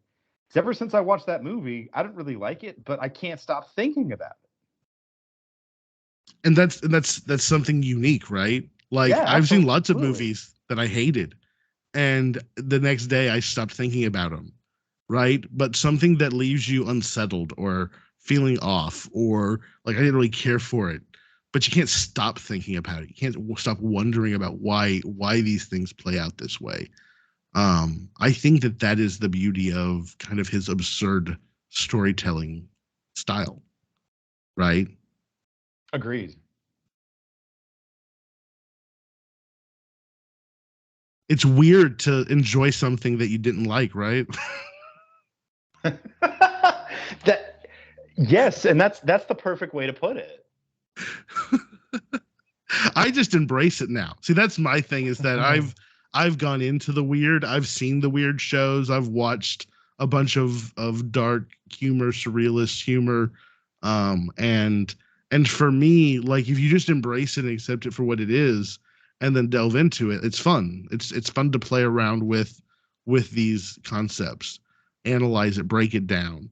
But it's that's me though. And again, it gets back to like just I like that kind of analytics and breaking things down and stuff like we did whenever we would analyze the news and stuff. Yeah, I think if I watched this show in a vacuum and didn't know anybody who had watched it, it would drive me crazy because I would do it what I've done to my wife and just talk your ear off about it, and everyone would hate me. So I'm so very glad that I had at least the two of you to talk about this show with. For sure. I mean, like I said, Christy wrote down 2 pages of notes. We've gone over a lot of the stuff that she wrote down that I felt was really really good to talk about. But I don't know, like it's kind of like not everybody wants to interpret their TV. And I appreciate that. And I love sitcoms. I'm a huge fan of watching shitty like sitcom television where I don't have to think. But at the same time, this type of stuff sticks with me. Yeah. Like it's been years. Like I watched The Return when it came out. I watched it again a year later with Christy when we first started dating, and then this is the third time watching. And honestly, coming through it this time brought back a bunch of memories, feelings. It brought me to a deeper understanding of a lot of different things in the story. It pushed me to dig a little deeper and try and understand some stuff. I loved the sequence whenever Coop says it's you're very good to see you again, Gordon, in jail, and it's like the red room was leaking through for a second. Like I love those little aesthetic things that he snuck in there. Mm-hmm. So I really dig it. If my wife is listening or ever listens to this, she's probably punching her dashboard right now because I feel like it's inevitable that I'm going to watch the show again at some point because I feel compelled to already, and I just finished it. Christy said she was like, I kind of want to go back and rewatch the beginning, Yeah. and see like if it triggers different ways of looking at stuff and thinking about it. Well, Tony, any closing thoughts on Twin Peaks or The Return? Love the story, love the lore. That's my. Hate I just Dougie. I wish The Return was 10, maybe 12 episodes and cut Dougie down a little bit. I mean, you could keep everything else exactly the same if you cut out those episodes. Uh, I think it would have been great. Love Fire Walk with Me. I think that was the pinnacle for me. And I like the series. Like you're saying, like these pods, like whatever I rate the show, doing the pods and like hearing thoughts and theories is like a 10 out of 10. It's very fun to think about. And I've like found myself looking at I'm trying to find myself a neon bang bang bar next time or something to put in the basement or something, you know. So like awesome. it lingers, and I like the world a lot, but I just Dougie, man, Dougie. Well, Or Jay, the I only just watch would say Doug.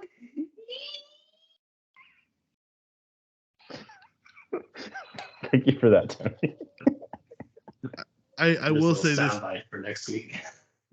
Jay, if you do watch back all the way through, I would love to just have a addendum and a okay, second time through, thoughts, feelings. Because I do feel like going through again, it you can't see it the same way that you saw it the first time. Oh, yeah, there's no way. You know?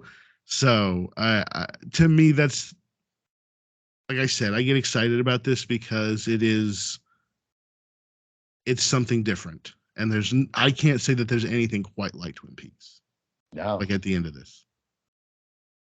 No, it definitely feels like I'm now in on a joke that I felt excluded from before. Yeah. Yeah, it definitely feels like you just took the prereq or something.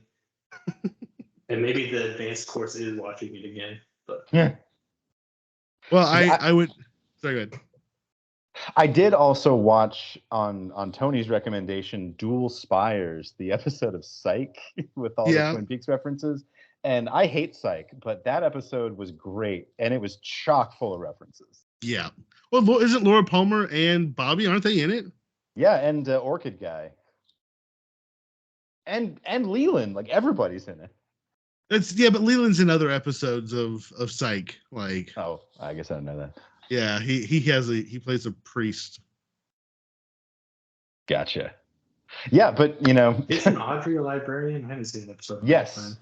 Yeah, Sherilyn Fenn's in it. Yeah, absolutely. But you know, just all of these little things that I totally would have missed. I was pointing at the screen, Leo DiCaprio style. I forget what it was. I had that exact moment the other day. And I'm just, it's the me. Look, it's. Well, you are now both in on the joke. You're in on the Twin Peaks cult culture. You're in on the references to Coop and coffee and pie. So like when you see Coop give the thumbs up and smile and try and drink coffee while it's still scalding hot as Dougie and coffee, you know, you can giggle to yourself. Yeah, and just respond with a little the owls are not what they seem. Dude, when you sent me that on my birthday of Bobby and Leo doing the birthday party thing, I told Chris, I was like, that wins the whole day. That was the best thing I received. I'm so glad. It is a very memeable show.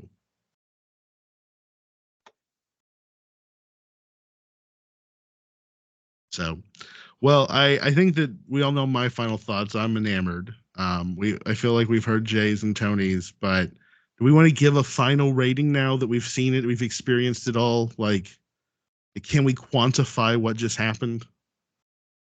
How many cups of coffee do you give Twin Peaks? It's very, very difficult to quantify. The whole thing? Yeah, the whole thing, Tony. Like if you looking at the whole thing, The Return, Fire Walk with Me, season 1 and 2, the good, the bad, the ugly, like the whole kit and caboodle.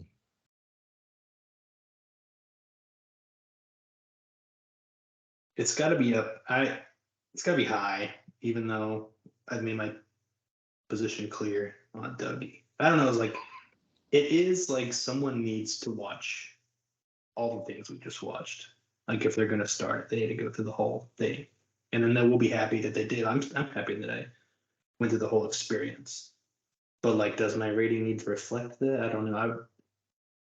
To like capture that emotion, I guess I'd have to give it like an 8 because it is like the lore is probably like a 10, and also like the imagery, the direction, I think is super high quality as well. And just like the world feels like a real world, like it's lived in and everything. So all those parts, even with the story parts that I don't like, I think I can't bring it down too much because of those dislikes. I respect 8 that completely. damn good cup of coffee. Yeah, 8 damn cups of coffee. Jay, what about you?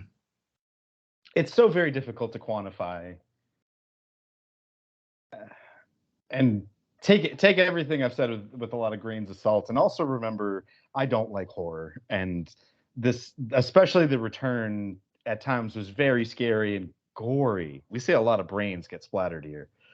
Matthew Lillard brains, though. Like, it's... like, you should take some solace that it was Matthew Lillard brains. Fair. But ultimately, I'm going to land at a 7 here. And you heard me, like, I am 100% on board and watching again. And if there's a season 4, I'm going to be first in line. Yeah. So, let's see. Do you want to put a number on this, Aaron? I'm gonna have to stick with my consistency. Like, with all of the different personality quirks, the history, the weird things that happen behind the scene that shape this story, I'm left with a multimedia art experience that I can spend hours delving into, exploring, theorizing, interpreting, and I'm left exploring all these little threads that you can just tug on and follow and think about and what they represent. And for me, that content, that additional exercise of my mental faculties, I'm giving it a 10. For me, this is a show that it's a perfect show in that I get the experience of experiencing something I'm not expecting, getting to interpret things and not just have it spoon fed to me, and have the experience to be able to come back and enjoy it in a completely different and new way the next time and get a deeper understanding of it. That takes it's an art form and a value in this art that I feel is very lacking in most things. There's been a lot of good shows on the show. There's been a lot of good things that we've seen, great performances, great directing, great cinematography. But there has not been a show that will stick with me quite like Twin Peaks will. Very well said. And with that 10, we have an overall score of 8.3 repeating. Of course it is. Of course it is. 8 plus 3 is 11 minus 1 is 10. Well, that's a final recommendation for the audience. Is like, watch it, maybe not directly with somebody, but like, it was super fun. I don't have your cell phone number, Aaron, but I was texting Jay. It was not like a live tweet thing, but I was like, it's fun to talk about. Like, I love the pod, speaking about it with you guys, but it was also fun to kind of like text someone that's seen it. So yeah, going in fresh, maybe grab a partner. Have someone that you can talk about it with, right? Like going at it alone is going to be a rough experience. It took me 2 starts of season 1 because I was watching it by myself and I kept getting distracted. Yeah. But whenever I had someone to watch it with me, I every end of every episode we were talking about what was happening.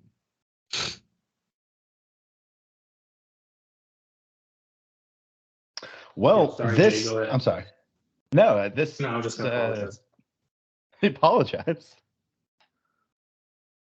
for interrupting you. Oh, twice or 3 times in a row. How dare you, Tony?